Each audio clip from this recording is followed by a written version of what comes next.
Hello, hello.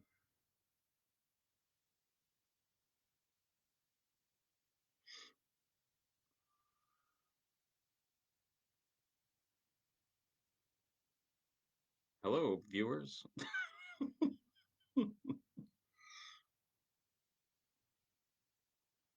Give it a few minutes, I guess. See if some more folks join.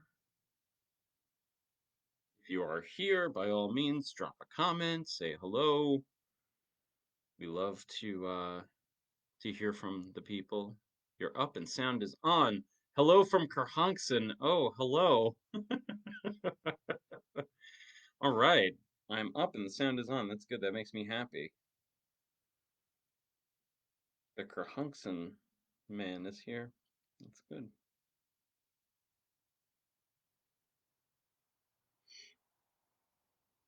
I'm looking on Facebook, all this spooky stuff is happening in the top. It's crazy. My goodness. All right.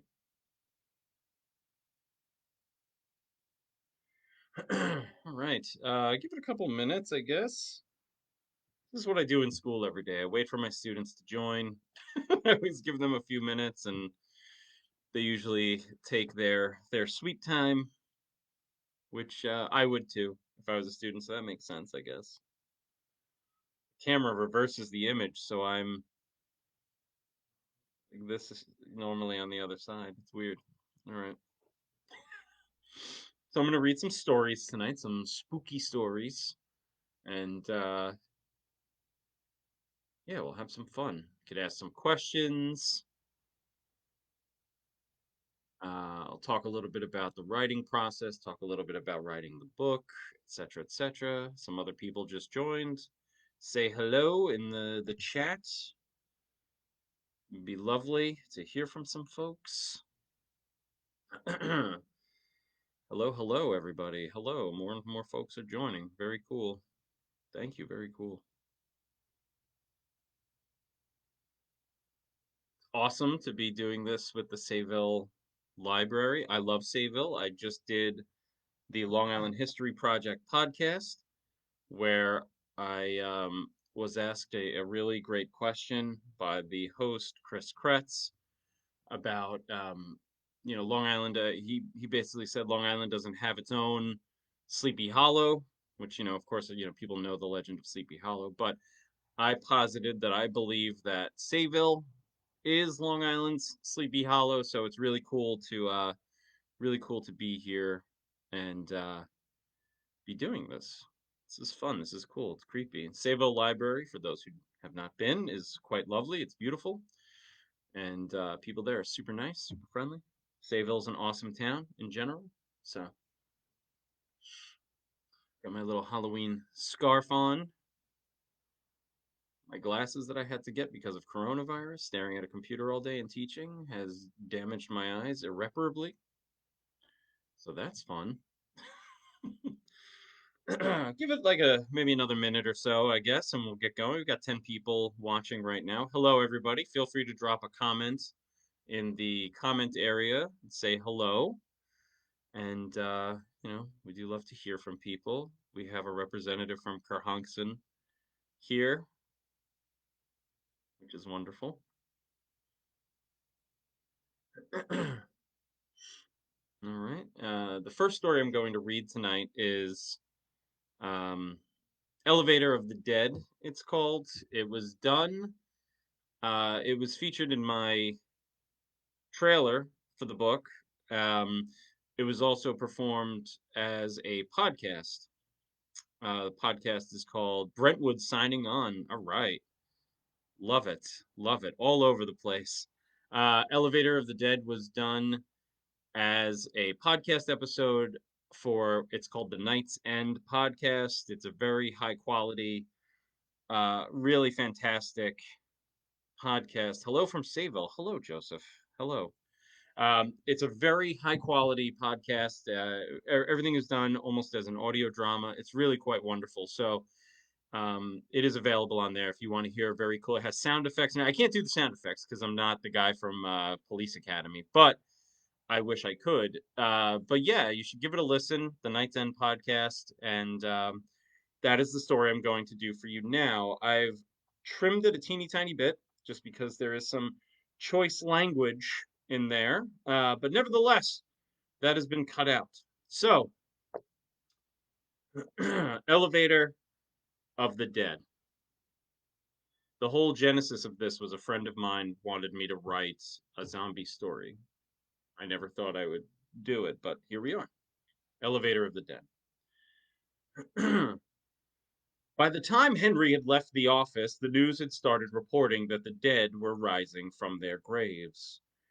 He hadn't been paying attention to the news, of course, because he was on a deadline. Mr. Mitchell, the firm's ranking partner, would be furious if Henry didn't get his report written up before the morning. So Henry, being a good recent hire to the firm's pool of legal assistants, had to burn the midnight oil to get the report done. So what if he stayed 2 hours past his normal quitting time?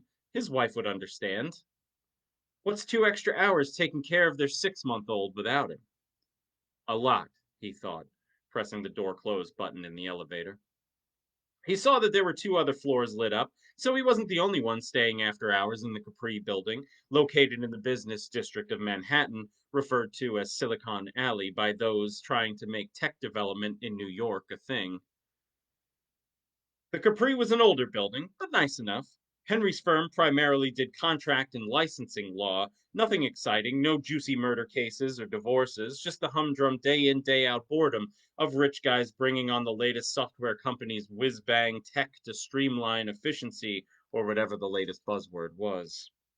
Henry was worried about leaving his wife alone with their kid for a couple extra hours. When he texted her to let her know that he needed to stay late, she responded with a thumbs up emoji and smiley face, but he knew her smiley face emojis were often loaded with subtext, depending on which she used. This one, the traditional smiley face, meant that she was distracted or rushing, meaning the kid was being a pain.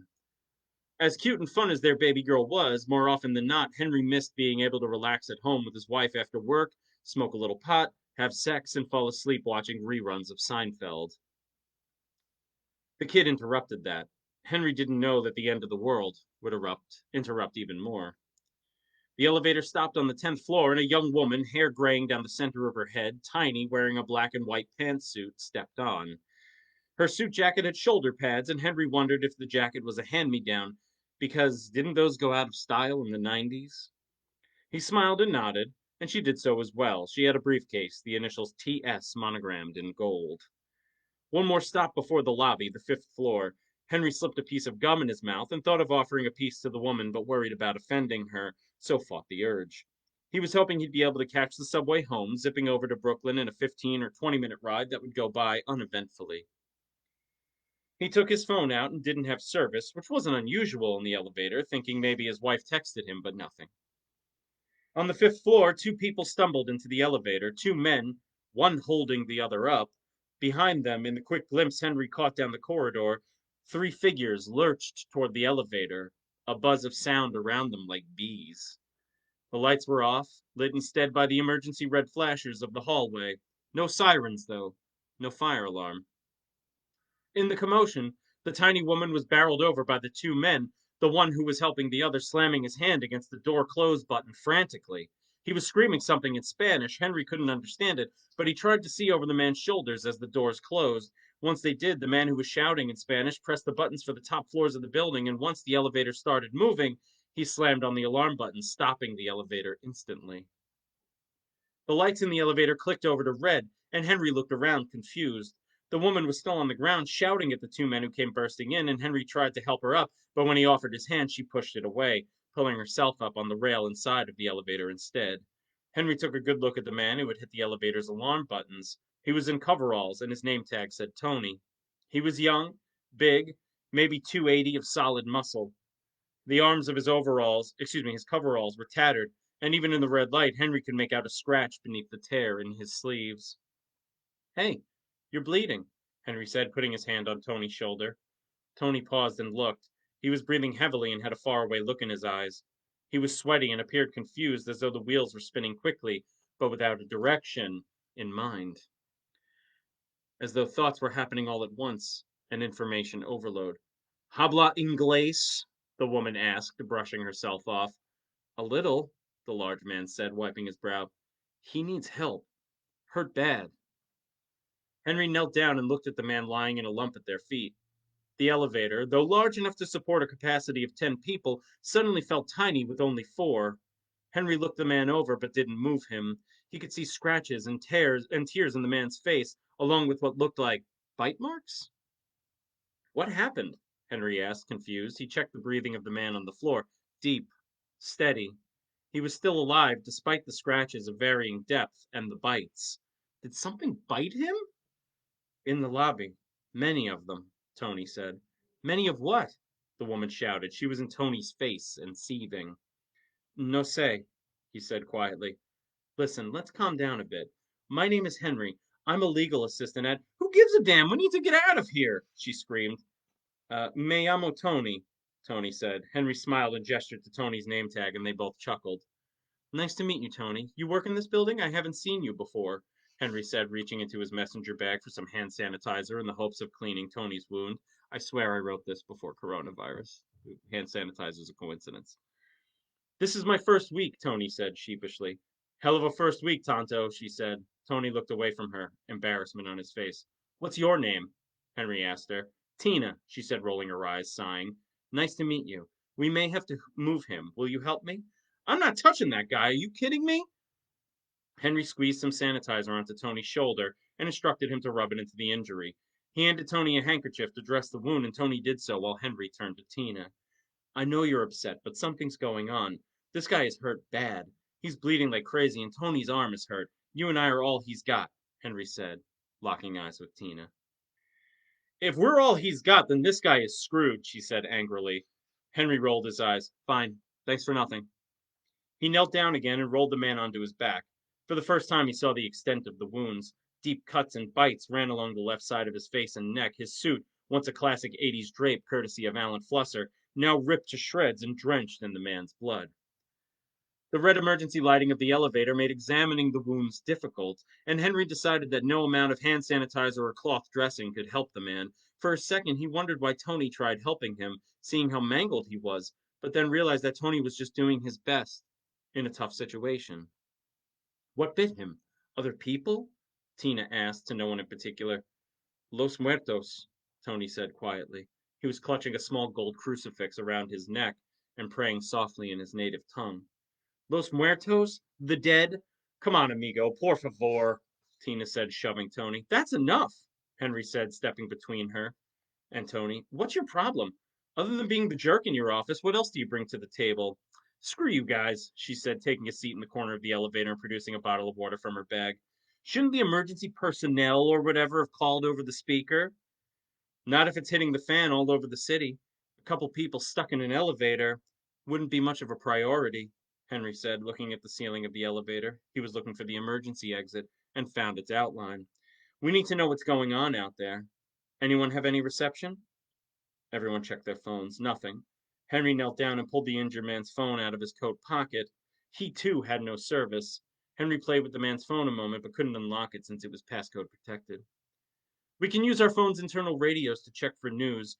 I've never used mine before, but if we all turn our radios off to conserve the batteries, we can at least have an idea of what's going on.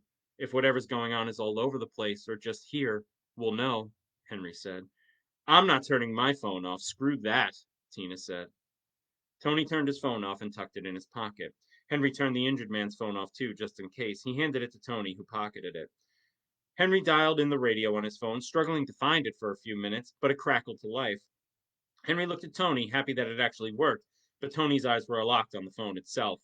Henry used the touchscreen to search the FM radio band, only getting static.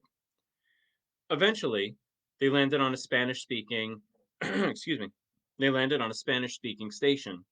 Tony put his hands on Henry's shoulder, urging him to stop. The words coming out of the phone didn't make much sense to Henry or Tina, but Tony listened intently, his eyes going wide, mouth agape at various points. The announcer, who spoke in a deep, steady voice, only spoke a few recognizable words to Henry, but the main one that stuck out to him was Los Muertos, the dead. Tony, what's he saying? Henry whispered. Tony shushed him and continued listening. After 20 more seconds of listening to the message, it started repeating itself, and they all realized they were listening to a pre-recorded loop. Tony slumped to the floor, head in his hands. He looked at the man in the center of the elevator, still breathing, but barely holding on. Tony traced his hand along his own injury and began to cry. What did they say? Henry said, kneeling down and placing a reassuring hand on Tony's shoulder. El fin del mundo, Tony whispered, his eyes swollen with tears. The end of the world. What? Tina shouted. What did he say? End of the world? No way. Henry waved her away. What else did they say, Tony? Take your time. We don't have time to waste. Talking to this idiot? We need to get out of here, she screamed, looking around, a wave of claustrophobia hitting her hard. Henry stood up and tried putting his hand on her shoulder, attempting to reassure her the way he was trying to reassure Tony, but she slapped his hand away. Don't touch me. Look, just try and remain calm. We're going to get out of here, but we need more information. Just relax. We're going to get out of here. We can go up through the ceiling exit if we need to. Just chill out. Henry wasn't suited for this. Tina was in a panic and Tony was broken. The man on the floor was dying. Henry never had any kind of crisis training. He got his bachelor's in English and writing, for God's sake, and even with that useless degree, he barely got this job as a legal assistant after collecting unemployment for 4 months, having been fired from his job at a social media firm during a round of cutbacks. What about his wife? What about their baby? Henry felt an immense amount of guilt hit him, thinking that he wasn't a good husband or father for not thinking about them when the entire time they were separated. He felt upset thinking that they were alone, and if this was in fact the end of the world, the fin del mundo, as Tony put it, then Henry had in fact been a terrible husband and father for not thinking solely about his family. I want to know where we are, Henry said. Tony, I'm going to go through the ceiling of the elevator and see if we're lined up with the floor or between floors or whatever. Can you spot me? Yes, Tony said, rising. He wiped his tears away with his massive hand smeared with blood, either his own or from the man on the floor. With help from Tony, Henry was able to push open the emergency hatch above them and pull himself up onto the roof of the elevator. He looked around the shaft and was surprised at how warm it was inside. The stale smell of oil and grease filled his nostrils, and the entire shaft was bathed in the same red as the elevator car itself. He looked toward the door. He looked toward where the door would be and noticed that they were between floors 8 and 9. We went up a few floors, 8 and 9 to be exact, Henry shouted down to the others in the elevator car. I think maybe we try for 9.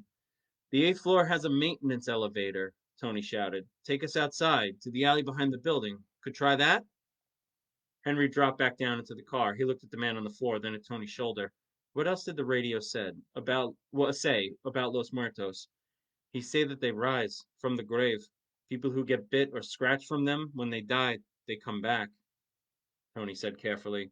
So you're screwed, Tina said, the stress of the situation making her laugh. Henry looked at Tony's wound. It was still bleeding. He didn't know how to dress a wound, and he had no idea if the hand sanitizer would work, but it was all he had. Henry had started practically bathing in the stuff when his daughter came along. The thought of bringing Manhattan germs home to his wife and kid was unacceptable. You're going to be okay, I promise, Henry said, nodding to Tony. Tony smiled and nodded, too. You shouldn't lie to him, Tina said. Even I know that. So what's the move? Those things, the ones that attacked him, Henry gestured to the man on the floor, they were on the 5th floor. That means they could be all over floor 8 or 9 by now. Who knows? Or they might not be there at all. I say the maintenance elevator is our best bet, Tina said, pulling a cigarette from her purse and lighting it. Really? Tony asked, rolling his eyes. Got a problem, Tonto?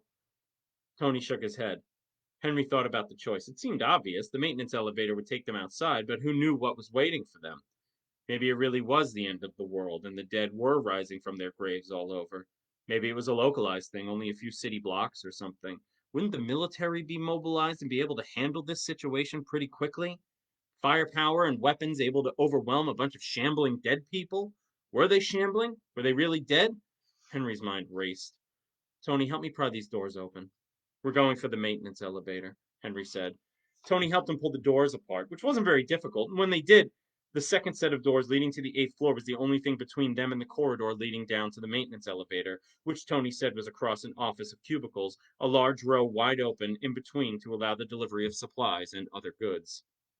Tony placed his ear to the door and held his hand up for quiet. Henry and Tina looked around confused. You hear that? Hear what? Tina asked, shoving Tony out of the way and putting her own ear to the door. A sound, like a buzzing, like flies or something. Listen close, Tony said. I don't hear anything. Let's go. Get this door open, Tina said, pulling on the doors. Even with her tiny frame, she was able to push the doors open herself, and with her head down, she didn't notice half a dozen hands slipping through the door until one of them grabbed her by the hair and started pulling. No, no, God, no, she screamed. Henry grabbed her hands, Tony too, and they started pulling her back into the elevator car. Eventually, the doors wedged halfway open, and those in the car could see what was on the other side. About 10 office workers, eyes glowing a faint yellow, in various stages of death, some damaged more than others, chunks of flesh missing, bite marks and scratches all over them. Tina roared, her voice cutting through the rhythmic buzzing of the creatures pulling at her. More hands appeared through the small opening in the elevator. They grabbed her face, her shoulders, whatever they could. Her jacket was pulled off, shoulder pads going with it. Somehow Tina was even smaller than initially thought, and as she was pulled through the tiny opening, Henry's eyes locked with hers and noted the pleading. All hostility and anger that had been in her eyes had vanished, and in its place, desperation. Tony held on longer than Henry did. Once Henry realized it was to no avail. The creatures were on her, the dead tearing her flesh, pulling her arms from the sockets, and tearing her from the elevator car. Her tiny frame didn't help her. To pull Henry, Tony, or the guy on the floor would have been difficult, even for 5 or 10 of these creatures, but to pull Tina through, no problem at all. Her screams were cut off by one of the creatures biting out her tongue, which was the last thing Henry saw before he turned to vomit. Tony slid the doors closed, then closed the doors of the car as well. For a moment, the gravity of what had just happened hung in the air. Tina was gone. Henry wiped his mouth, leaned against the wall, and suddenly felt that the elevator was bigger. We go to the 9th floor. Hope for the best. Maybe take the steps down to the 8th floor. Take the maintenance elevator to the back alley. What do you think? Tony nodded. What about him? Henry looked at the man. In all the commotion, they didn't know if he was still breathing or not. Henry leaned down and listened. His breathing had become slower, somehow deeper. We could carry him with us. I go through the roof of the car. You hold him up. I pull him through. We carry him together to the stairwell on the 9th floor. And so they went. Tony helped Henry up through the emergency exit on the ceiling of the car. Once he was through, he started pulling the doors to the 9th floor open. He looked into the office and noticed it was empty. The rows of cubicles were bathed in red light, like everything else, and Henry couldn't pick up even the slightest hint of movement on the floor at all. He couldn't tell what kind of business it was, but the rows of cubicles and large glass walled offices were filled with trinkets, photos, toys, and more, their owners nowhere to be found. Henry was thankful it was after hours in the building for the first time that evening. Okay, lift him up, Henry whispered to Tony. He watched as Tony at first struggled with the injured man, slinging his left arm over his shoulder and hoisting him to his feet. Tony wrapped his arms around the man's lower waist area and lifted carefully. The man slumped, but Henry reached through the emergency opening and did his best to keep him propped up to keep the strain off Tony, who was doing most of the heavy lifting. Henry wrapped his arms under the man's and started hoisting him up. Tony, still in the car, pushed the man's legs up and through the opening. In a few seconds, the man was on his back on top of the elevator. Everything okay? Tony asked. Henry paused and checked the injured man's breathing. Nothing. Henry stood up and looked down to Tony. Without warning, the injured man's eyes bolted open, a soft yellow glow replacing his pupils and cornea. He rose slowly and started toward Henry, a low grunting emerging from his mouth, the first noise he'd made since stumbling into the elevator car what seemed like ages ago. Henry backed to the edge of the car and looked around desperately for something with which to fend the man off. The man stumbled slowly toward Henry, and Tony, who was directly under the opening of the car, shouted for Henry to keep moving and to stay away from the injured man, along with smatterings of Spanish. As the injured man closed in on Henry, he stepped directly into the hole of the roof of the car and fell through, slamming his face on the lip of the opening. The reanimated man fell directly on top of Tony, who screamed. They struggled for a while, and Henry, poised on the edge of the opening into the car, could only watch as the injured man sunk his teeth into Tony's throat. Tony's screams became deafening, his eyes meeting Henry's, as though, even as Tony pushed the injured man off himself. Henry, confused, looked around desperately, but couldn't figure out what to do. And as Tony screamed and fought the man in the car, Henry slipped onto the 9th floor, hoping to open the door and get Tony out of the car. As he slid down, he opened the rest of the shaft doors, then started pulling on the car's doors. They wouldn't budge.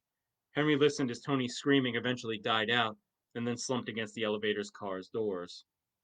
He felt a pang of guilt and frustration, knowing that there wasn't anything he could do.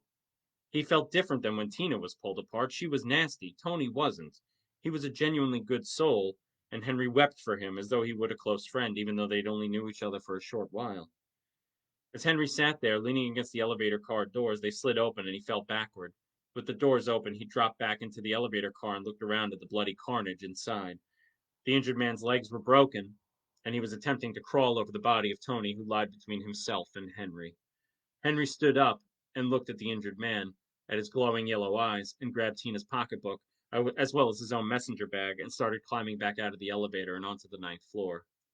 Once he was clear of the car, Henry turned around and saw Tony's body twitching back to life. He guessed that turning into one of those things had to do with how quickly one passed away, and because Tony died almost instantly, he was reanimated almost instantly. Either way, Henry started walking towards the maintenance elevator, having swiped Tony's keys first. Henry was at least smart enough to know that he'd need maintenance or janitorial keys to get the elevator to work. Meeting the massive metal doors of the maintenance elevator, Henry put the keys in, turned them, and waited. Once the elevator arrived, he wondered why it still worked when their own elevator was locked in place. He figured it was an emergency type thing, maybe for the fire department or the cops, so that they could get in and out of the building quickly, but either way, he didn't care. He was just happy that the elevator worked and wasn't full of those things. Henry got inside, turned the key, and pressed the button for the bottom floor, which was supposed to open into the back alley of the building. The maintenance elevator moved slower than the regular one he was stuck in moments earlier, but Henry used the time to see if he had cell phone service. Thankfully, he did, and saw that he had multiple texts from his wife asking if he was okay and what was going on. He texted her back, telling her he was all right and would be trying to get home as soon as possible. He told her he loved her and sent her a heart emoji. She responded back with one as well. Henry smiled when he saw it. He knew she always meant the heart emoji. Even when she was stressed out, overtired, or overworked, the heart emoji was the most sincere one in her book, and Henry took solace knowing that she was okay and that their baby was okay. As the maintenance elevator doors opened, Henry heard a familiar buzz, not unlike the eighth floor when Tina met her demise. The doors opened slowly, and spread before Henry were 30 or so of the creatures, crowded together in the alley, shuffling and moving almost in unison, their yellow eyes glowing brightly in the darkness. So that is Elevator of the Dead, which I mentioned was performed as an audio drama for a podcast called The Night's End. Um, it's really cool with all the sound effects and stuff like that. The producer of that show did a really, really nice job with it. So if you're into podcasts and you're into storytelling and stuff like that, check that one out. It's a lot of fun. But yeah, that all came from a friend of mine asking me to write a zombie story, and I tried to think of what would be the worst possible place in the world to get stuck with zombies, and there you go, elevator. So there it is. Shout out to Bedford. Hello, Al. Thank you for dropping a message in the chat. But yeah, if you're here, say hello. That'll be a lot of fun. If you have any questions about that story or any questions at all, put them in the comments. I'm happy to answer whatever kind of questions you have. I'm going to read now an excerpt from a story called Apple Valley, which came to me on a trip upstate. You love zombie stories. Awesome. I'm glad. I hope you like that one. Um, but yeah, this next one came to me. I was driving upstate, and I saw some of the mansions and stuff like that that I sort of reference in this particular story. So um, this is actually the only story in this collection that I wrote. Hello, Jessica. Jessica Fanning. How are you? This is the only story in this collection that I didn't have a particular way of starting it. Like usually, I like to plot everything out and with notes and stuff like that, pretty detailed notes. But in this case, I didn't. And people seem to like it. So, so far so good, I guess, with this one. Maybe that's something I should do more often. But anyway, the setup for this one, an insurance investigator is visiting a former psychotherapist who did a lot of experimental type um, surgeries and help develop various techniques and stuff like that, and kind of almost like a Nazi doctor type thing, but it's set in modern day. This guy's just got sort of unscrupulous morals, and this insurance investigator is going to visit him to get some paperwork signed. So where we are, our lead character Gart Sloan is the insurance investigator. He is meeting with Dr. Harrison. They're having a couple drinks to celebrate them signing the paperwork. Gart laughed nervously. This study makes my home office look like a child's playroom, Doctor. I'm more and more impressed every second I spend here. As Harrison walked Gart to a leather seat at the large oak desk at the far end of the room, backed against a large stained glass window, Mrs. Harrison walked past the door, wearing a long red robe, a sleeping mask propped on top of her head, held in place with a messy tangle of white hair. Her skin was thin, blue veins clearly visible, and she looked weak. She stopped in the doorway a moment and looked inside. Dr. Harrison greeted her, kissed her on the cheek, and walked her away from the room. He almost seemed embarrassed by her presence, and upon returning his entire countenance had changed. "I'm sorry about that. My wife can be disquieting to some," Harrison said, sitting at what Gard imagined was his normal seat in the room, opposite him at the desk. "Not at all, doctor. I'm sorry that she's going through such a difficult time," Gart said, taking the paperwork from his bag. "Diseases of the mind are the worst kind, Mr. Sloane. Never forget that. A mind filled with terrors never truly gets the rest it needs, and thus it is never able to truly repair itself during times of rest." Gart listened carefully as though receiving wisdom from a great sage. "The mind is the key, you know. The key to everything. One who masters the mind can master all things. That's what I've dedicated my life to, mastering the mind and the maladies that malign it." That was a lot of M words, Dr. Harrison. "Perhaps a book of limericks is in your future," Gart joked. Dr. Harrison smiled. "Mr. Sloane, truly, I thank you for coming. This entire process has been so painless and helpful, thanks to you and your team. It's just been remarkable. I usually dread having to deal with paper pushers, but every chat we've had has been enlightening." "I'm glad to hear it, Doctor. We aim to please," Gart said, looking over the paperwork. From the corner of the room, Gart heard a familiar sigh. He turned quickly and checked.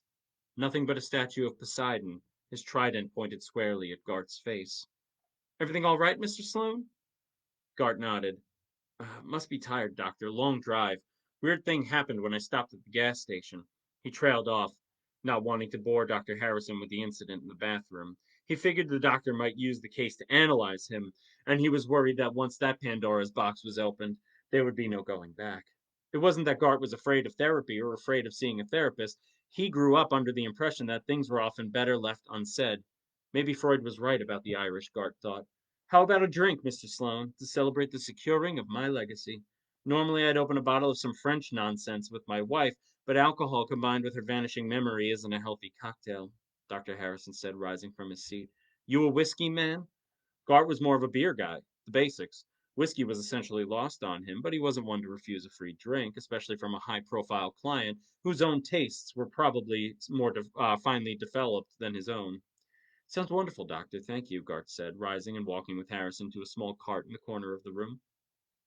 There were multiple bottles of liquor, snifters of brandy, and more. Dr. Harrison poured a glass from a large crystal container, sniffed it, and then handed it to Gart. He then poured himself one from the same bottle, and the two toasted. "To new beginnings, Mr. Sloane," Dr. Harrison said. "To securing your legacy, Doctor." By the time they finished the bottle of whiskey, Dr. Harrison was sitting on a nearby couch, and Gart was on a wooden stool facing him. They had been discussing Harrison's life, his work, his famous patients, and more. After a couple of hours chatting with the doctor, Gart began to feel very tired, even with his 30-plus ounces of coffee he chugged during his drive to the estate. He checked his watch, seeing that it was only 4:30 in the evening, and decided he needed to sober up quickly if he was going to make it home in one piece. "Another drink, Mr. Sloane?" Gart shook his head. He was feeling the whiskey and struggled to keep his head up. "I'm sorry, doctor. I don't normally drink liquor." "Oh, that's all right, my boy. Just relax. Here, let me help you to the couch. Sit down for a spell." Dr. Harrison moved swiftly, helping Gart to his feet and ushering him to the couch. For a moment, Gart thought Harrison's feet looked like gnarled little fists scrunched up as they moved across the carpet. On the other hand, the Poseidon statue suddenly resembled Jesus on the cross, eyes pleading and wide, so Gart did not know what to think. Harrison gently placed Gart's head down on a pillow and laid a crocheted blanket over him. "Thank you, doctor," Gart said, dozing off almost immediately. When Gart's eyes opened, he was still in the study, but the doctor was nowhere to be found. The paperwork was on the table next to him, signed and taken care of. Gart rose slowly, checked his phone, and saw that somehow 4 hours had elapsed. He had 5 texts from his girlfriend, so he texted her back with a simple, "Sorry, babe. Got stuck BSing with the doc. I'm on my way home now." He stood up a little groggy, with a light pounding behind his eyes, the lasting effects of the whiskey, he imagined. He checked his pockets for his keys, found them, and grabbed his briefcase. He tried opening the door to the study, but it was locked. "Dr. Harrison?" Gart turned toward Harrison's desk and thought maybe the doctor locked him in the room on accident, or maybe in an effort to keep his senile wife away from him. Maybe it would startle her to find him sleeping on the couch. Gart couldn't find a key to the door, and there was no other exit, so he sat down in the doctor's seat at the desk and looked out the window through the stained glass. The glass obscured his view, creating a ripple effect on the backyard. Gart thought he saw a figure, tall, thin, pale, and blurry, standing at the opening to the flower garden.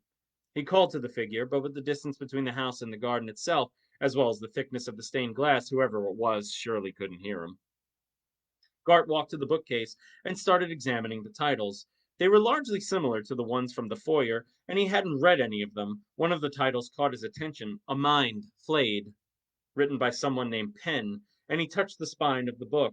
A sudden metallic click caught Gart's attention, and he turned his head toward it. The door. He walked over and turned the knob again. Surprisingly, it opened. He stepped out of the office and into the large hallway, looking in both directions for any sign of his host. He checked the knob. The key was lodged in the lock, so he removed it, intending to return it to Dr. Harrison later. He started toward the entrance of the home, but found himself blocked from it by chain link.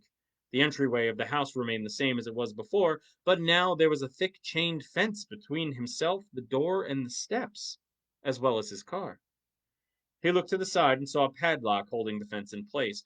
Walking over to it, he thought for a moment about the key in his pocket. Maybe it'll work, but when he examined, he knew the key was too large to fit. A sound of shuffling feet down the corridor to his right caught his attention. Dr. Harrison? He remembered that Harrison's wife shuffled around, dazed and lost in her own thoughts, memories or dreams claimed by the Alzheimer's. Dr. Harrison was barefoot, though, so the shuffling might have been his. Either way, Gart was anxious to head home. At this rate, the drive from Apple Valley would take around 2 hours, and he wasn't looking forward to driving down the mountain in the darkness. Doctor, I believe you might have forgotten about me, Gart called down the corridor into the darkness. With the sun down, he took note of how black the interior of the home was, and when he got near a window, he noticed it had started to rain. Lightning struck, and he remarked at how unbelievably terrible his luck had turned. Definitely a 2 hour drive now. Gart searched the walls for a light switch, but couldn't find one, so he used his phone as a flashlight to illuminate the way. As he made his way down the corridor in the direction of where he thought the footsteps came from, a flash of lightning caught his attention out the window. Thunder followed about 2 seconds after, and he remembered how his father used to tell him that during a storm, the number of seconds between the lightning and the thunder was how many miles away the lightning was. Based on this estimate, the lightning was about 2 miles or so away, pretty close overall. Gart was never a fan of storms. When he was a child, he would hide under his bed, usually with his G.I. Joes, X-Men, and masked figures surrounding him, his army, as his dad used to refer to it.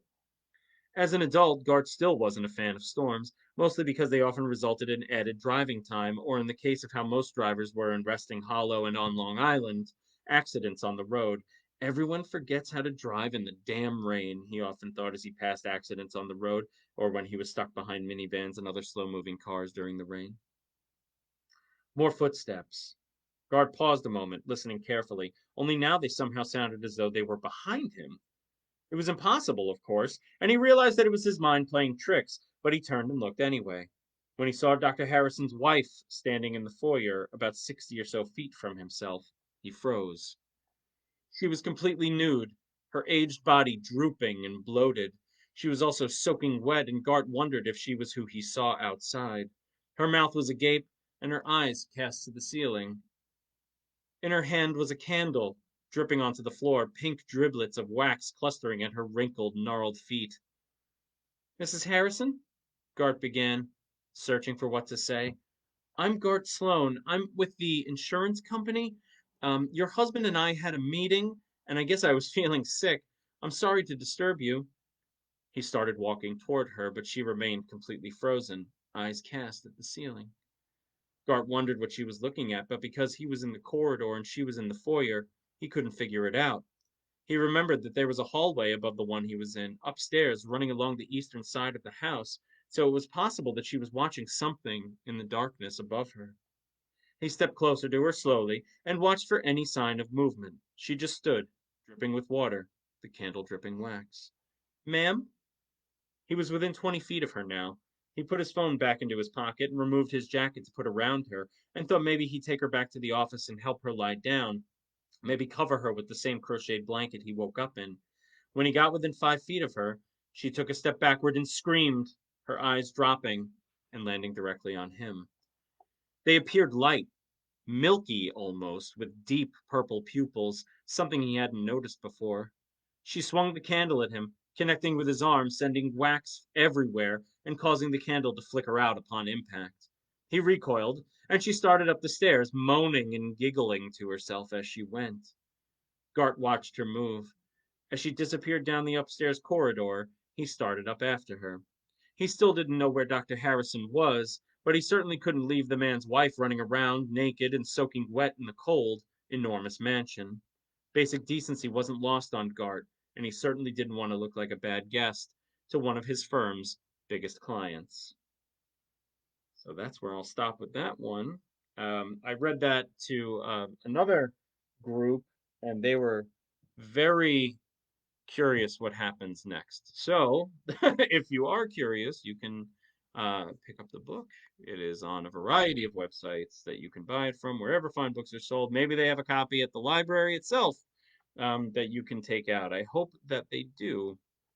What I'm going to do now, I'm going to read you a story called Support. This one people really enjoy. Whatever, it's fine. I like it.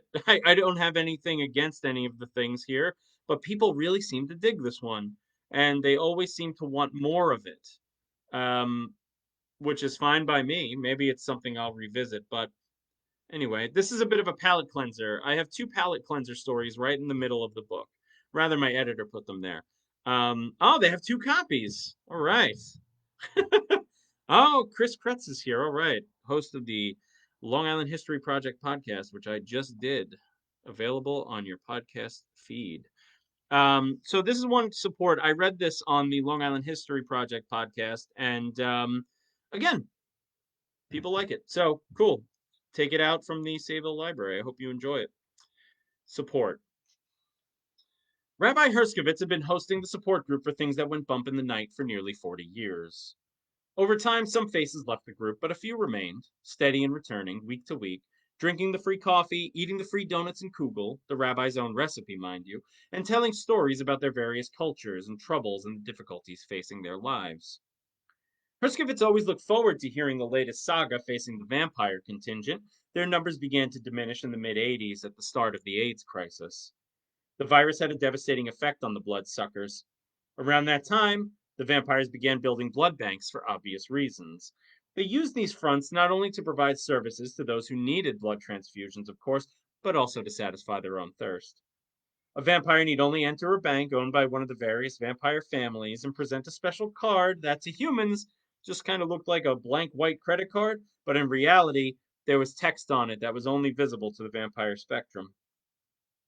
In the 1970s, when Herskovitz assumed control of the group, replacing his mentor, Rabbi Fishman, there was a resurgence in demonology and the practice of the dark arts. Demonic entities were never Herskovitz's favorite clientele in the group, mostly because they had a tendency to smell like sulfur, and the basement they met in week to week didn't have any windows, but also because they seemed so arrogant, and also Herskovitz was not a fan of the fact that they like to appear as little girls in white dresses, which I think everybody can agree upon is very creepy. One of the vampires, Ted the Cabbie, often noted that when a demon was in attendance, they always seemed to be judging everyone in the group, looking down on them because they were more ancient and obviously smarter than anyone else in the group. Herskovitz never thought of anybody in the group therapy sessions as evil, just that they needed to be heard, regardless of whatever they were up to. The various figures in the group would talk about their week to week struggles, and Herskovitz would listen, often offering advice on how to center oneself and avoid minor annoyances, which, as anyone in therapy knows, is easier said than done. The few werewolves remaining in town often came in human form and always missed the full moon sessions. Herskovitz encouraged them to join the group while in their more feral forms, but understood that, more often than not, the wolves had little to no control over their actions when the full moon was out. The ghosts were the most popular and most regular in the group, showing up to typically reflect on their lives as living beings and to discuss how the living had no idea what was going on in the world or how to handle a thing.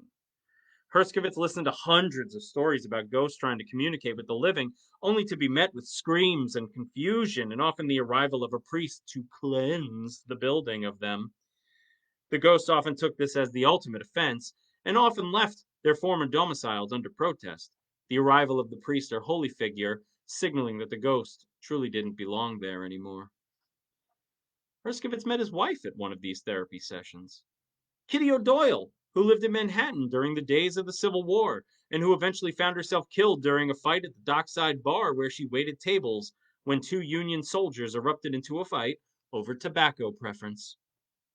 While Kitty was in fact a ghost, she had been expelled from the bar she haunted when the new owners took it over in the 80s and turned it into a lively and colorful gay bar called the Peck Deck.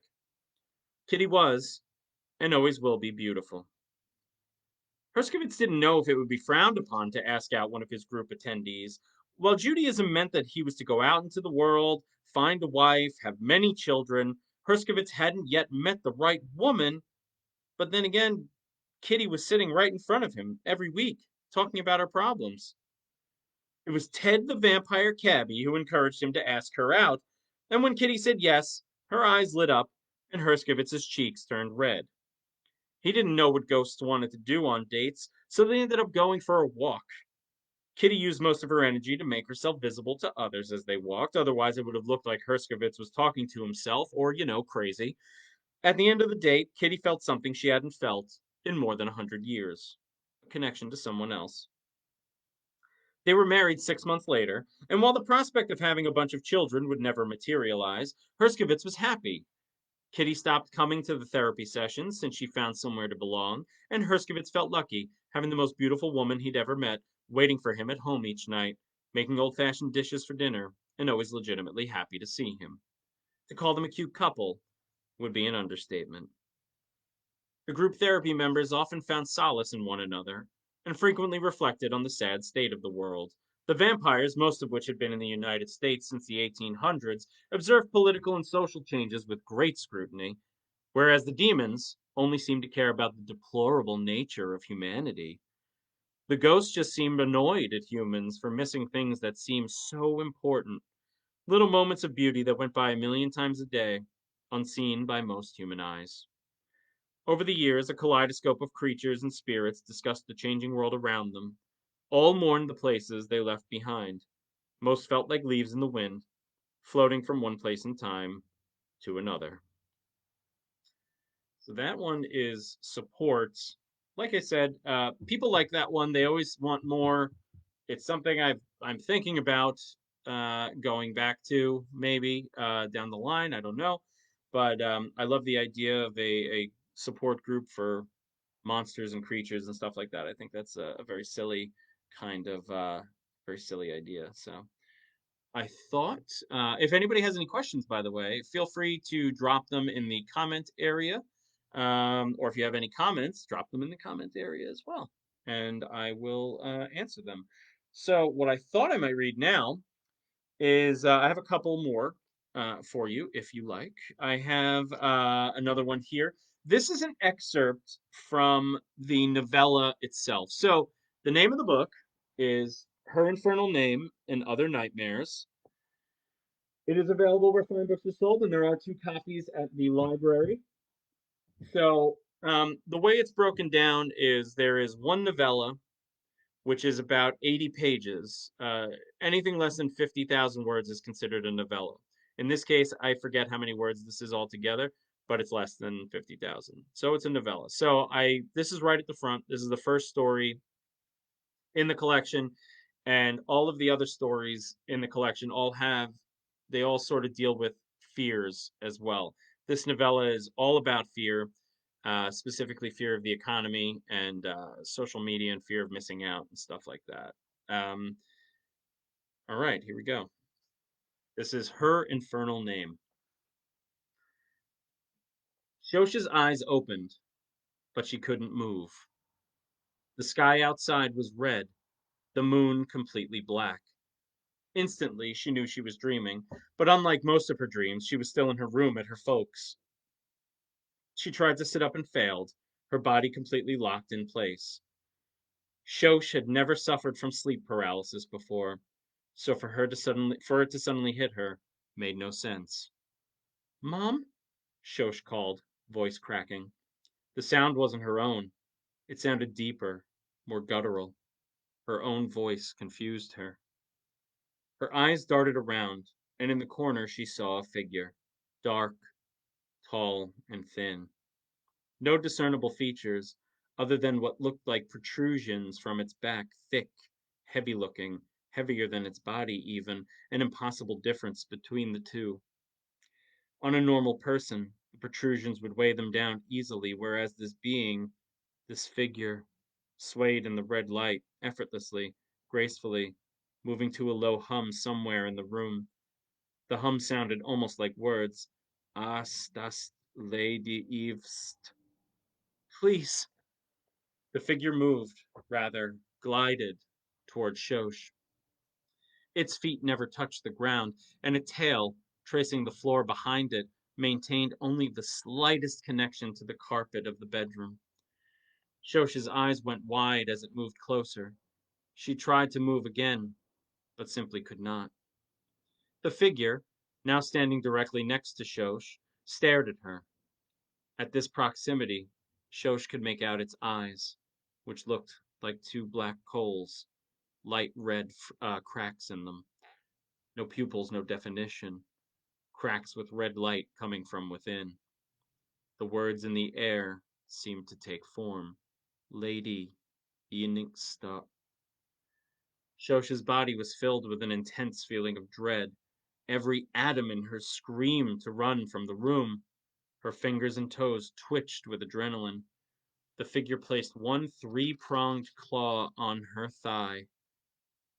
Its hand connected with her bare leg, radiating warmth, and almost immediately Shosh's body exploded with pain.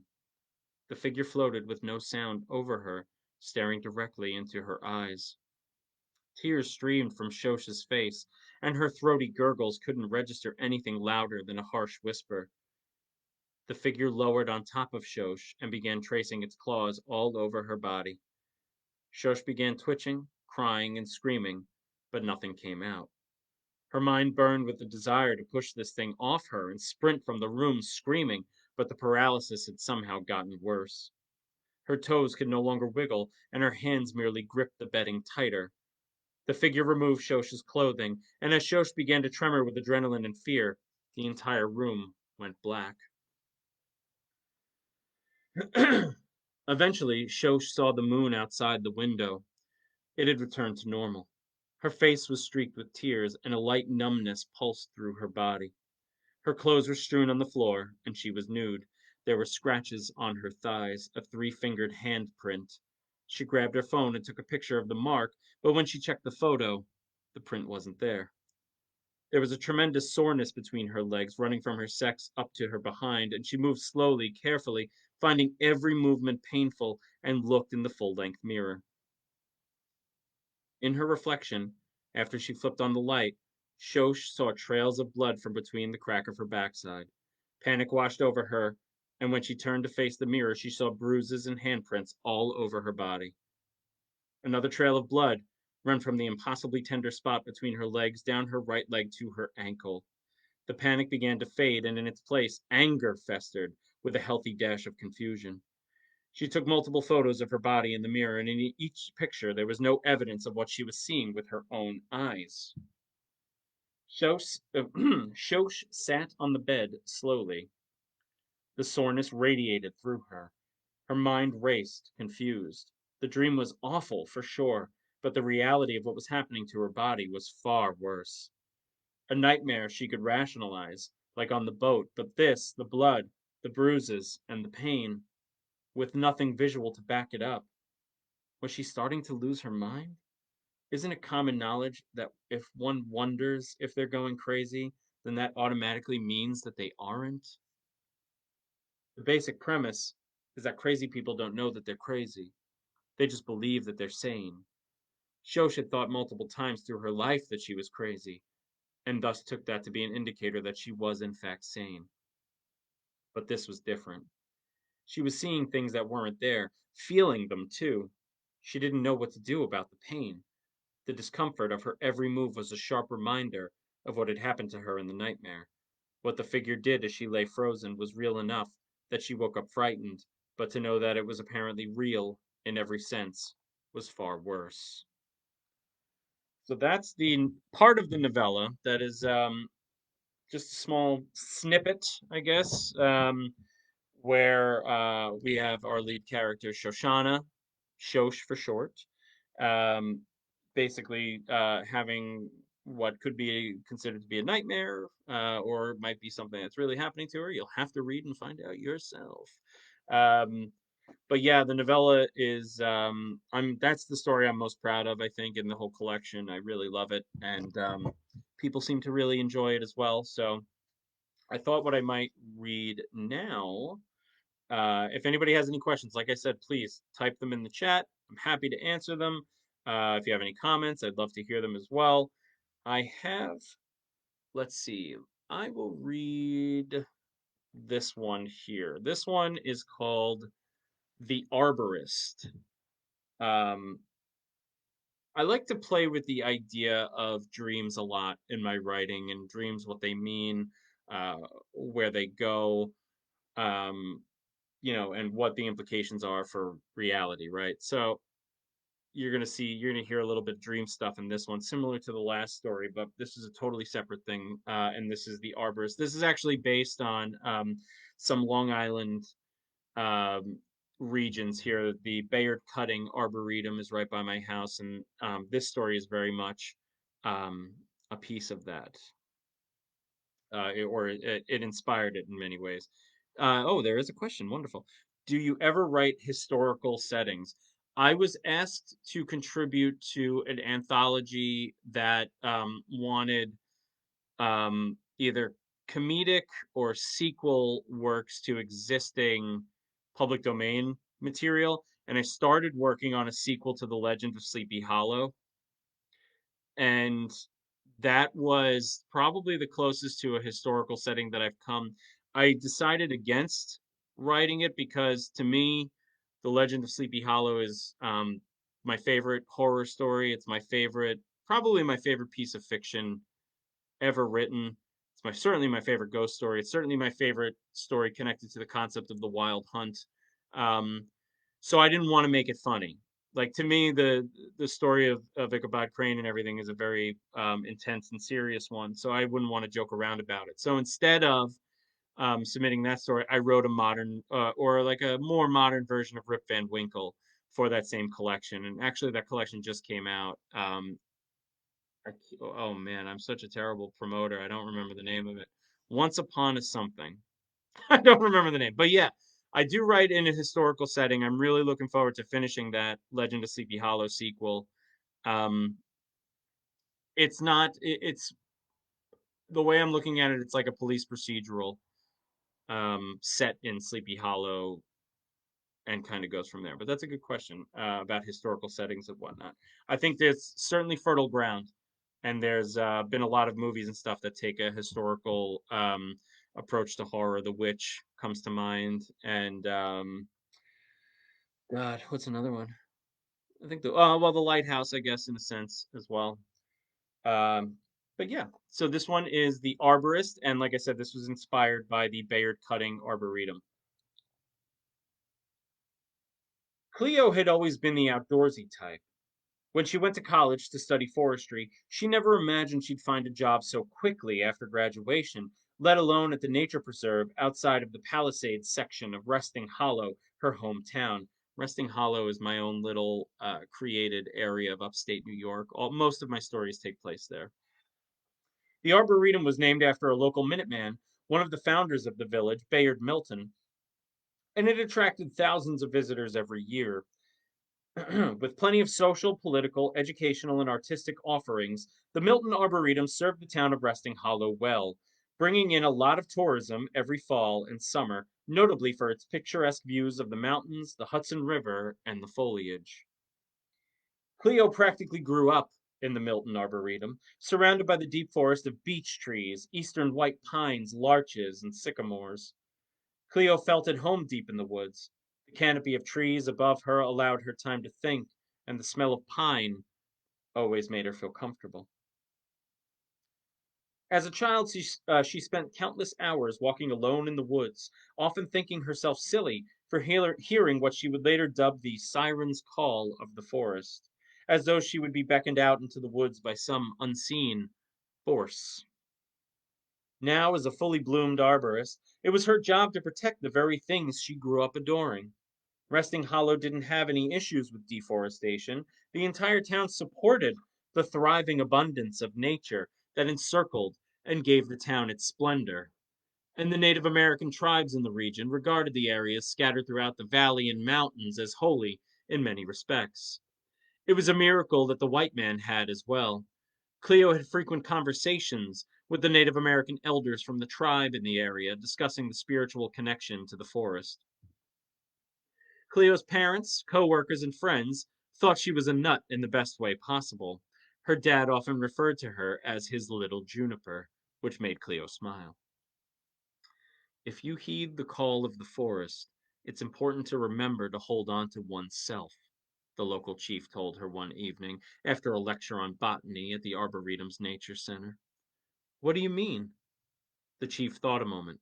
He was a kind man, always willing to donate his time to the Arboretum in support of Cleo's proposed lectures and projects. The forest can promise you many things. Not all of them can be delivered. At night in bed, Cleo dreamt of the woods. She dreamt of being nude walking among the trees in a thick fog, moss and moist leaves beneath her feet, her hands grazing bark and branch. In these dreams, she always ended up in the same place at the base of a massive cluster of beech trees. Their branches stretched wide and high into the sky, blocking out the sun. There was no such cluster in the Milton Arboretum, and she never saw anything like it in her travels. Once at the base, Cleo's feet would often become entangled in the roots, and she'd find herself sinking into the dirt. It didn't scare her. She usually smiled at the thought of becoming one with the tree, the world turning red around her, a thick, blood soaked canvas of trees, grass, roots, and dirt. She enjoyed the feeling of the roots, vines, and branches slithering all over her body, scratching her skin, marking her all over. It was when she started waking up with the actual marks on her body, marks that once were only dreamt of, that she began to worry. One afternoon, while Cleo wrote up a report about a potential fungal infection in one of the pines along the shore of the river, Cleo heard the voice that she'd been hearing since she was a child. No real words were ever said, but Cleo understood them perfectly. Walk among us. Where are you? Be here. Where do you belong? In the woods, the voices often quieted down, almost to a whisper, but Cleo found that the farther she was from the Milton Arboretum and the sheer volume of trees there, the louder the voices became, sounding as though spoken directly next to her ear. On a late afternoon, while studying the infected pine, Cleo thought she heard the whisper ask for help. She found herself replying, I am. That's what I'm trying to do, to no one in particular. Thankfully, her office and lab were typically empty. She was the senior arborist, so she wanted privacy. Whether someone was there or not, she got it. She usually preferred to be left alone to study her findings in peace. The voice was clear enough that it would be impossible to simply ignore, desperate and pleading. She stepped outside of her office, then out into the evening air, and listened for any sound of people. Kids, teenagers mostly, would sometimes sneak into the arboretum, drink, get high, fool around. All things Cleo did when she was a teen, only she always made sure to clean up whatever mess she left behind. Kids today didn't seem to do that. When Cleo went to bed that night, she had the same dream as the night before, and the night before that, over and over. The intoxication of letting herself be pulled underground by the roots and vines, the aroma of the woods, the clean, crisp air, the feel of the ground and moss beneath her feet. The next morning, while in the shower, she noticed again the thin scratches on her feet, her calves, and her thighs. At work that day, she collected more samples of the infected tree, the wind blowing behind her and carrying the smell of the woods. The whispers persisted, but she ignored them and focused on her work. She couldn't ignore the scratches on her legs and feet. When she returned to the lab and completed her studies for the day, she decided to check the security camera footage from the night before. They revealed nothing out of the ordinary. She didn't see her naked self walking the grounds under some kind of ridiculous arboreal siren song. She laughed at the thought. That night she slept, and again the dream came to her. This time it was different. She wasn't nude, she was wearing what she wore to bed.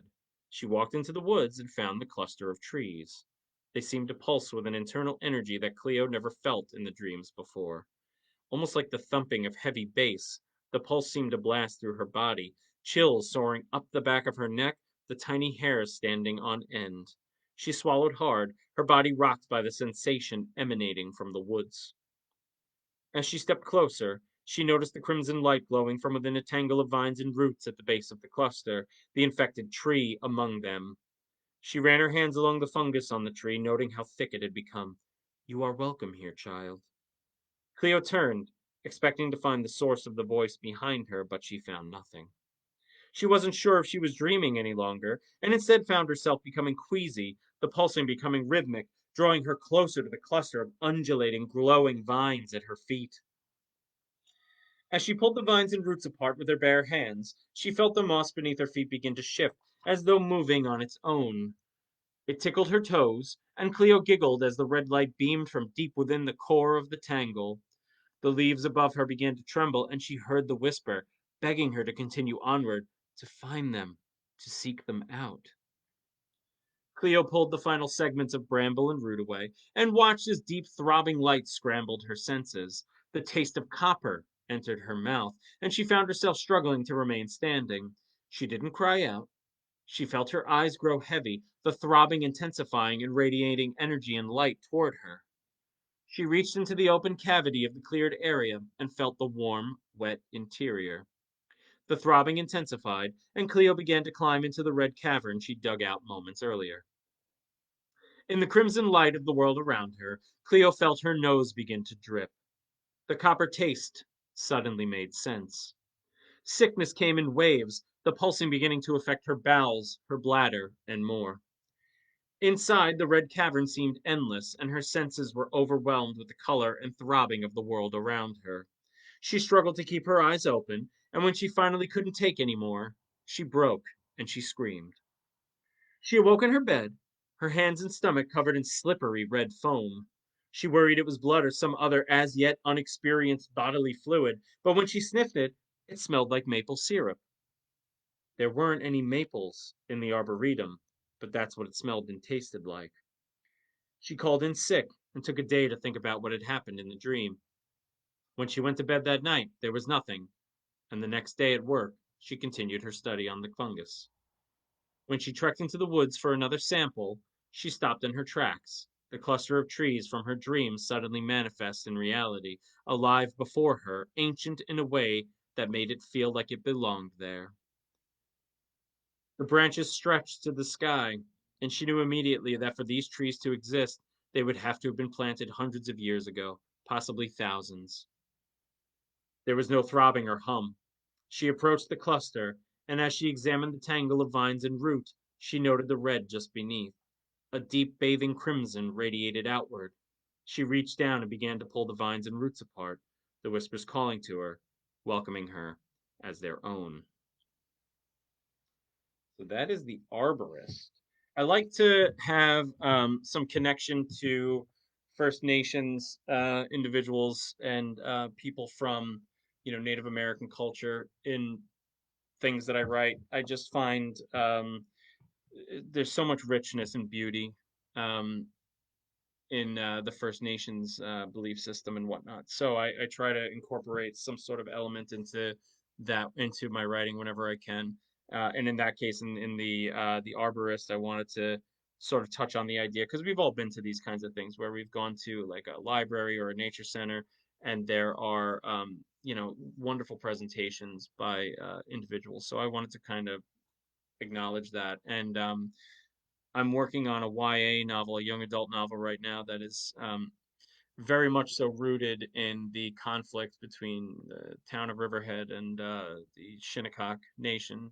I use different names for everything, but it's very much so connected to that. So I try to work in as much about the Shinnecock Nation as much as I can. Some of their belief systems, some of the Pequot Nation up in Connecticut, that kind of thing. And all, like I said, all the stuff that I write is set in my own version of Sleepy Hollow called Resting Hollow, very originally named, I know. And then that sort of spreads out from there. So it goes to like New York City, it'll go to Long Island, all that kind of thing. So I have, if there are any more questions, that'd be great. Put them in the chat there. Questions or comments. I do have one more story I could read, if that's all right. That'll take us pretty much right up until the end, I think. This is another story that I did on the Long Island History Project podcast, hosted by Chris Kretz and Connie Curry, which is a wonderful program. Everybody should listen to that. I've learned so much about Long Island just by listening, and it's just really, it's just a pleasure. It's just a pleasure. And Chris is a wonderful resource and a helpful gentleman.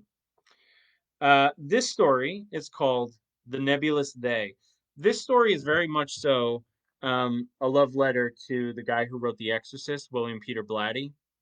I really love him. And my biggest regret is having his phone number and his email address for 2 years and never using it, and then he died. So I wanted to write a little story that, was a love letter to him in many ways. The Nebulous They. Officer Blatty wasn't entirely sure what to make of Kevin Moore. The man had been arrested earlier that day while at a Times Square movie theater, matching the profile put together by the head peepers at Quantico. Blatty had been a good student, and he stayed on top of modern FBI profiling techniques. I just saw Chris's comment. That's great. Something some of the older guys in the NYPD thought was a waste of time. Good old detective work is the key here, many of his older compatriots said when they caught him studying books written by famous profilers like John Douglas or Robert Ressler. Books that I imagine are available at the Sayville Library. Blatty was just checking in with the ticket seller at the theater, a girl named Catherine, with whom he often stopped to chat with while on patrol. It was during one of his usual nervous flirtations with the ticket girl that the officer spotted Moore at the candy counter. Blatty immediately remembered the well circulated sketch provided by an individual who died at the hospital, the most recent victim of what the NYPD and FBI were internally calling the Butcher of Manhattan. News outlets hadn't yet learned about Moore or his activities, so the hunt was still quiet, with NYPD officers and FBI personnel executing the dragnet with relative secrecy. The killer had been responsible for at least a dozen deaths over the past 4 months, all with the same modus operandi, removing one of the victim's kidneys and carving a series of strange symbols and apparent nonsense into their skin. It had been a miracle that the latest victim, Anna, survived long enough to give a description and account of what had happened to her. Anna had been working in a small market just off Times Square, and before she passed away at the hospital, she told investigators that she had seen the killer multiple times in the area and that he possibly even lived nearby. Blatty excused himself from his conversation with Catherine and made his way over to the candy counter. Moore noted his arrival with a smile and a nod, and then proceeded to order a Dr. Pepper, along with some red vines. That should have been enough right there, ordering red vines like a common lunatic. Blatty would later joke with his coworkers at the precinct, recalling his encounter with the Butcher of Manhattan. Excuse me, sorry. When Blatty asked Moore which movie he was seeing, Moore just smiled. There was a tiny bit of red on his neck and a small scratch on his cheek, and the officer immediately became more suspicious. "Sir, could you come with me?"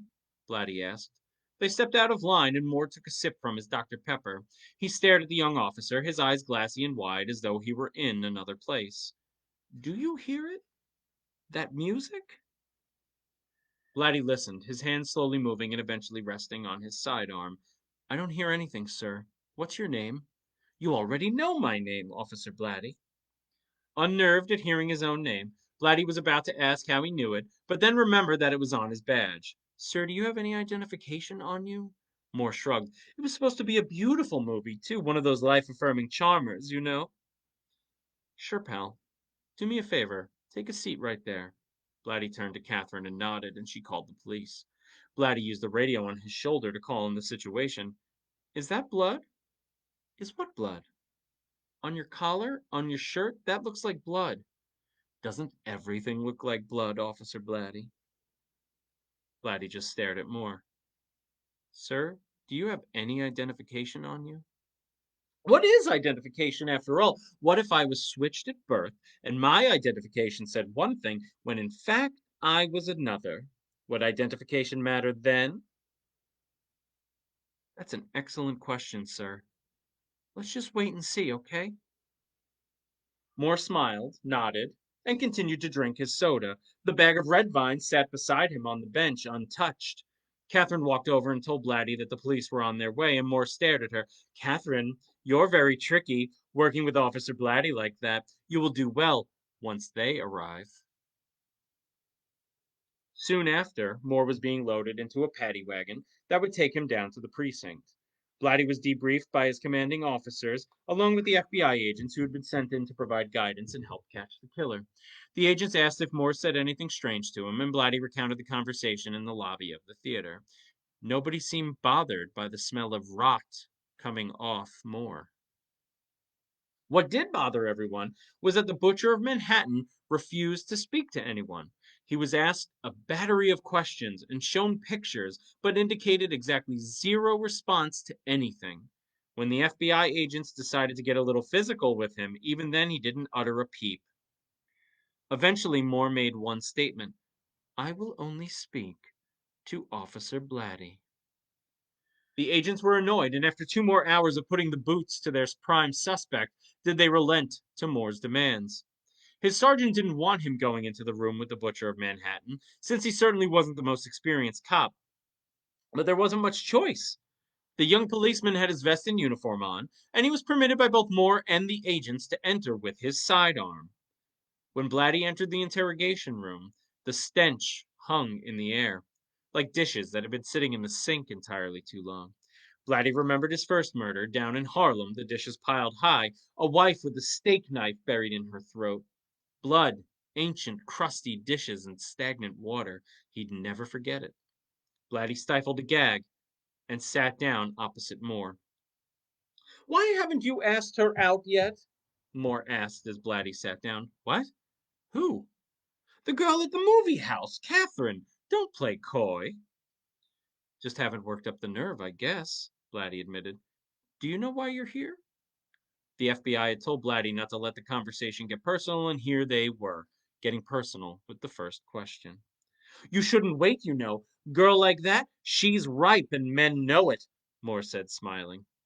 Blighty noticed that the so-called butcher was the type of man who could easily be passed on the streets of New York City and not be noticed. He was perfectly unremarkable in every way. Why do you think you're here, Mr. Moore? Because I killed a bunch of people, and that little Puerto Rican girl lived long enough to give you some information about what I look like. Anna, right? That was her name? Somehow your police department kept it a secret this whole time? Laddie stared at Moore. In all the videos he saw and information he read about suspects accused of murder, none had ever outlined their situation so succinctly. Her name was Anna. That's correct. Moore nodded. When I removed her kidney, she pissed herself. Did you know that? I bet you did. The human body is deliciously strange. All sorts of crazy things happen to it when you start applying certain pressures. Removing a kidney, for example, results in involuntary loss of urine. Why do you do it? What do you get out of it? Out of what? Exploring the human body with knives, scissors, and exacto blades? What a dumb question. Why not ask me what I don't get out of it? Moore said, laughing. Fair enough. Why the kidneys, though? Why not take something a little more symbolic, like the heart or the eyes or something? Now that's a good question, Officer Blatty, Moore said, smiling. The kidneys are what they eat. Blatty stared at Moore. They? He leaned back in his chair and looked toward the two-way mirror into the observation room of the station, where he knew the FBI agents were hanging on every word. Who are they? It would be so much easier just to show you who they are, but Moore jingled his handcuffs. They're everywhere. At all times, they see things, they know things, they're us, but they're also them. You have to understand, what you just said doesn't make a whole lot of sense, Mr. Moore. To you, maybe. To the agents behind the glass, maybe. But to some, it makes perfect sense. Blatty stood up and walked to the wall. He crossed his arms and leaned against it, thinking, "Tell me about them. What do they make sense to you?" "Well, because I've seen them, Officer Blatty. They came to me, asked me to get them what they needed," Moore explained, his matter-of-fact tone slightly unsettling. "Why couldn't they get what they needed on their own? Why ask you?" "Because I was available to them. I was in the right headspace, man, that's all," Moore shrugged. "Could have been anyone, really. You, even. If you were in that zone, you know." "What zone is that?" Moore shrugged. "I was at work. My secretary informed me that my lunch date with Paul Denton was being called off because Paul couldn't get away from the office. I guess I was annoyed. And that's when they slipped in. That's when they told me about you and our afternoon at the movies." Blatty stared at him. "So because your lunch date was canceled, you started killing people and cutting out their kidneys?" Moore rolled his eyes. "If you're just going to give me the runaround, then lock me up and let's just wait for them to get here. You're supposed to be cool about this, Officer Blatty, not boring and running the FBI's playbook page by page." "I'm sorry, you're right." Blatty sat back down. The smell was overpowering to the point where his eyes began to sting a bit like chopping onions. "Please, continue." "You okay? Something in your eye? You stink, Mr. Moore. You smell like—" Moore leaned forward. "Like they do." "I wish you could explain who they are." "Oh, they'll be here soon enough. They have what they need now. Anna was the last one, of course. I was going to the movies to celebrate their arrival." There was a low rumble, like the sound of thunder. Laddie looked at the two-way mirror, then at Moore. "Did you feel that? When they arrive, it will feel like pins and needles all over your body. Do you feel it?" Moore was right. Pins and needles, starting at Blatty's toes and working its way up, as though his entire body had fallen asleep. Another sound of thunder. The lights in the interrogation room flickered. "What's happening?" "They are here," Moore smiled. With that, Blatty stood up and walked to the door. When he opened it and stepped into the station, he saw that everyone, including the FBI agents, had gathered at the front doors and windows looking out into the street and the city. In the distance, hovering over the skyscrapers, was a massive purple cloud, pulsating with red lightning. The tremors grew more aggressive, and furniture began to topple over in the station. Everyone seemed paralyzed watching the cloud grow and slowly engulf the tops of buildings. People on the streets watched too, transfixed by the incredible sight. The officers watched as tendrils slid out of the cloud and began crawling their way down the skyscrapers. Officer Blatty stepped out onto the street, through the crowd of officers at the door of the station, and stared. The glass of the building shattered under the pressure of the slithering nightmare. Concrete, metal, and glass rained from the sky. As Blatty watched the buildings around him become engulfed by the clouds and the thick tendrils, he thought he saw a multitude of eyes in the darkness of the nimbus, blinking furiously, pink, darting around in every direction, but only for a moment. Unable to comprehend what it might have been, Blatty sat down on the sidewalk and listened to the screams of the people around him as the dark purple tentacles swarmed down from the sky. So that was The Nebulous They, which is very much inspired by the guy who wrote The Exorcist, William Peter Blatty, hence why I named the cop Blatty in that one. And also, he also always had a deep connection to movies and movie references in his work. You may remember in The Exorcist, there are numerous references to various movies and pieces of music and stuff like that.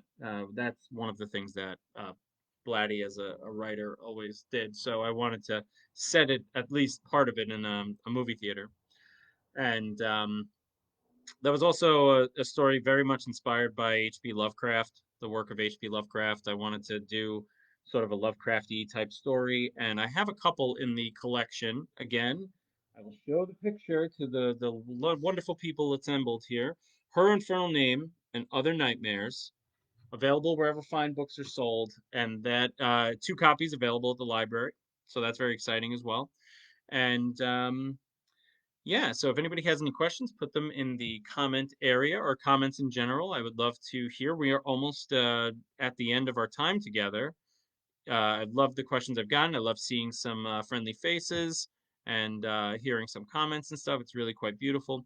And yeah, this is my second collection. I have another collection called People, a horror anthology about love, loss, life, and things that go bump in the night. That is available on Amazon and Barnes and Noble and stuff like that. And I have right now I'm working on a young adult novel that I'm in a second revision of. I'm very excited about that one. It's a science fiction horror story, and it's got some spooky stuff in there for sure. It's got probably some of the scariest monsters I've ever written in it. And I'm also working on, like I said, a young adult novel set against the backdrop of the Riverhead and Shinnecock Nations struggles. I also have, I'm going to be working on my first full length horror novel in December that the people that I have told about it have cringed horribly. I have two adult programmers from two other libraries who volunteered to be beta readers, so I'm very excited about that.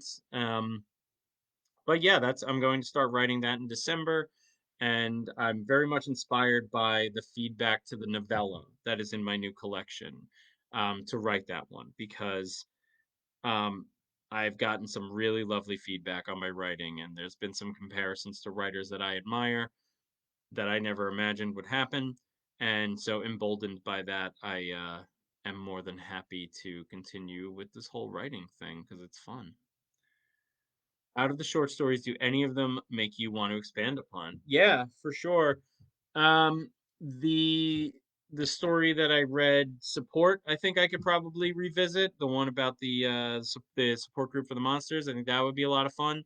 I do like, sometimes giving a happy ending to my characters, because we're seeing them sort of on their worst days for the most part. So I do think sometimes it's okay for a character to win in the end. And I do like Rabbi Herskovitz a lot. He's named after my childhood dermatologist, which is like a weird thing. But yeah, I could see expanding that one for sure. I could see expanding on the Elevator of the Dead, but like zombie stuff is so kind of like on its way out, I think. I mean, The Walking Dead is ending. I never thought that would happen, but it is. That's a good question, though. Thank you. Any other questions at all? Any other comments?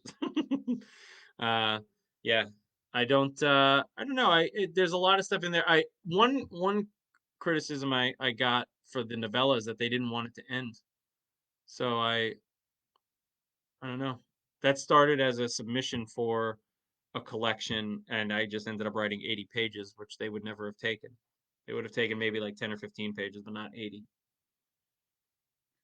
But once it starts cooking, it's cooking. Any other questions? Any other questions? I'm so thankful for everybody coming and sticking through. I know it's long. I know it's weird watching a person read stories.